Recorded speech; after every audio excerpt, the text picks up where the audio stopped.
What's happening, YouTube, and welcome to a brand new PRLostGalaxy 2014 review, continuing my review on the Build-A Jonah Hex figure wave for Batman the Animated Series by McFarlane Toys with Ra's al Ghul, or is it Ra's al Ghul?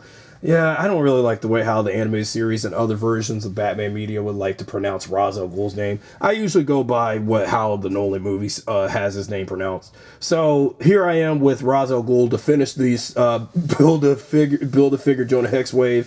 So that all leaves now is Killer Croc to finish up. Even though I don't have him, like I said at the moment, like I said in the last two videos of this review, and for the wave of the figures for it. Now that we got Ra's al Ghul to complete the set, and I do like Ra's al Ghul as a Batman villain, it's great to have him in my collection after all. So here's my front. So here's the front of the package of what this Ra's al Ghul figure looks like. You know, with all his accessories, including his hands, and then the mask and file card, and the Build-A Jonah Hex figure piece, and also Ra's al Ghul on this side. Feature, you know, with Batman the Animated Series, you get the idea with that.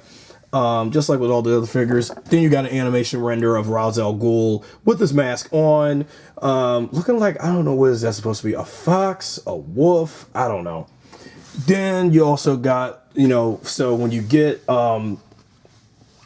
this wave, so when you get Ra's al Ghul, he builds Jonah Hex with his legs, which we'll go over, since I've already built the upper area from Batman the Gray Ghost, so that just leaves Ra's al Ghul with the legs, and whenever I get Killer Croc to get the head, and then the figure is complete, and then I'll go over how I feel about this wave overall.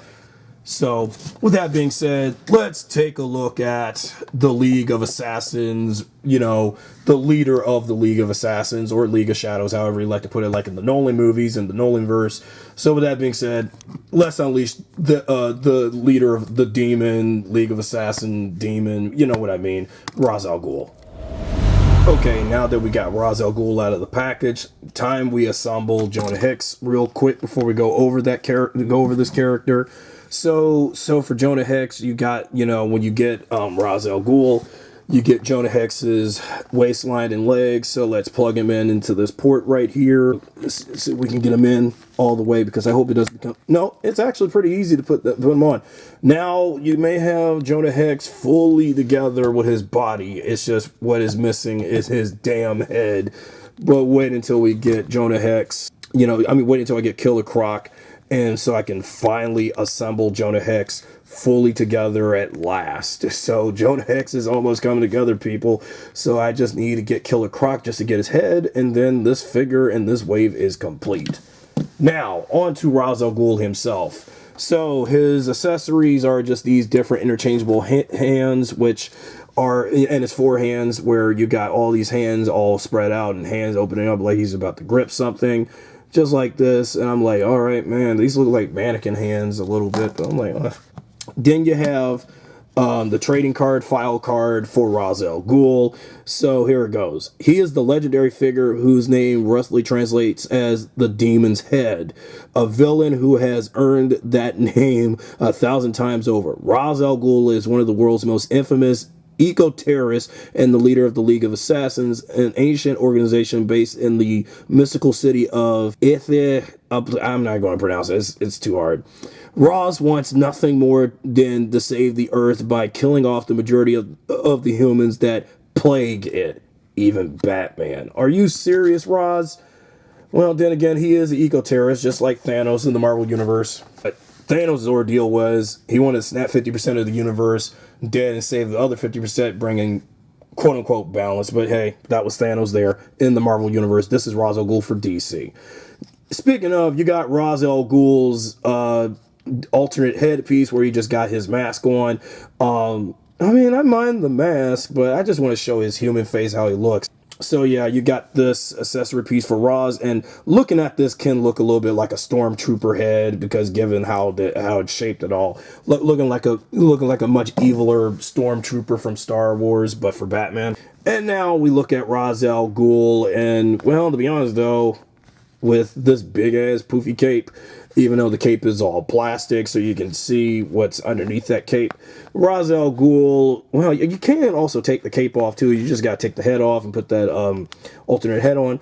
I decided to keep Ra's al Ghul just like this for the time being because I just want to see how he looks from, you know, from the show to the toy, and he actually looks very fantastic here and very, very, very well made. And you can see some translucent, you know, some cell shaded detail on the boots of him. Not much on the rest of the figure, I don't think, unfortunately, but it's as far as you can go in terms of getting some cell shaded detail, but that's as far as you can go with him.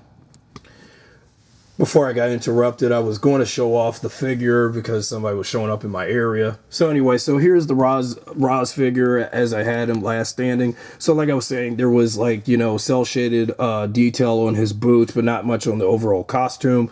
So as far as I can tell, there is no other cell shaded painted detail on the back of him to give that more animated appearance to Ra's al Ghul. So you have that. You can, however, take the head off to put on to show him with his demon head on. So you just gotta make sure it's also in the ball joint of the port, so when you put it on the figure, I think you also kind of should take it off.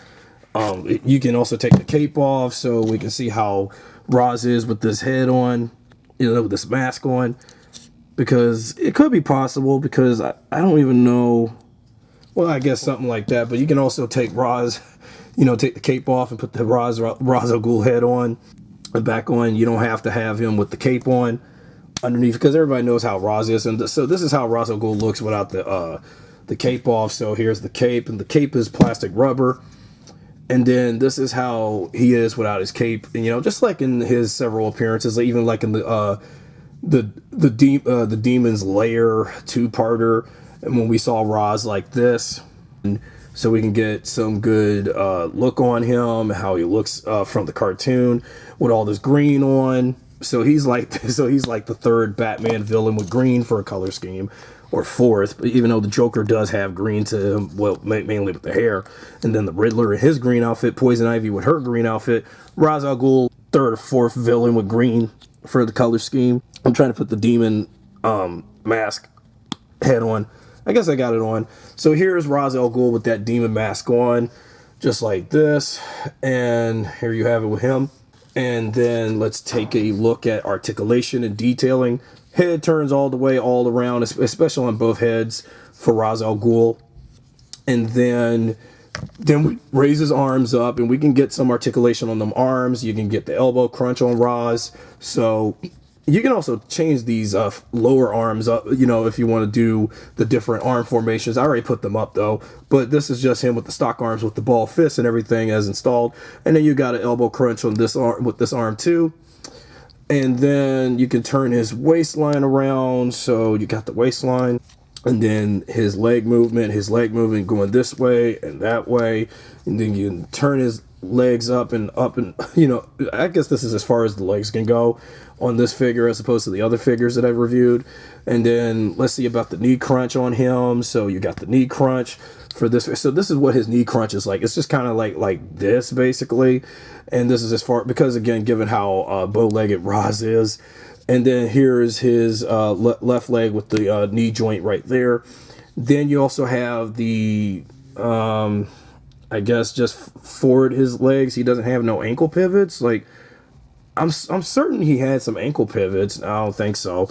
So unfortunately, he doesn't have no ankle pivot movement, but this is just standard. So basically, while I like Ra's al Ghul for this figure wave, his figure is pretty basic. I mean, for a Batman villain from the animated series for the DCAU, from especially how McFarlane did the figure, his figure is pretty basic. Got basic articulation with barely any movement going for him.